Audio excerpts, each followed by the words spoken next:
In 1999, 132 automotive journalists from 33 different countries voted Giorgetto Giugiaro the car designer of the century, and they weren't just being polite. Look at 3 of his cars, and you understand why no one else came even close. I recently talked about why every modern car looks angry. Today, I want to go further back to the man who designed more of the cars you actually recognize than anyone else alive. I'm picking 3, a Volkswagen, a BMW, and the most famous failed sports car in history. Each one solves a completely different problem.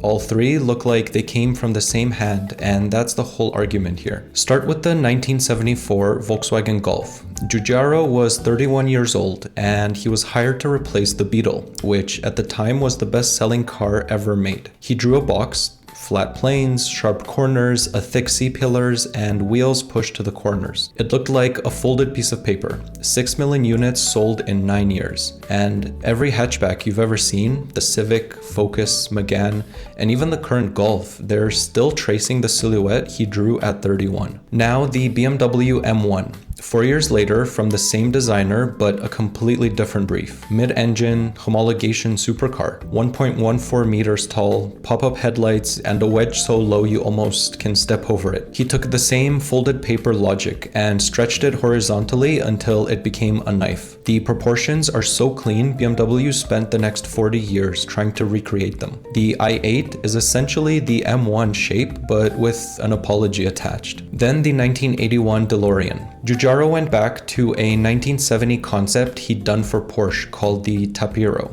and he rebuilt it in stainless steel, but the car flopped and the company collapsed. Then a film crew put gull-wing doors on a time machine and the shape became immortal anyways. A useful illustration of how good design outlives the business around it. There's a whole video to do on the Tapiro and how Giugiaro recycled his own ideas for decades. If you want that, drop a follow. A people's car, a supercar, and a flop that became a film prop. Different price points, different markets, and different decades, but the same design vocabulary across all of them. That is what design mastery actually looks like. Not just one signature shape repeated, but one underlying logic applied to everything. The next video is about a Mercedes story that most people don't actually know. Like and follow. I'll see you there.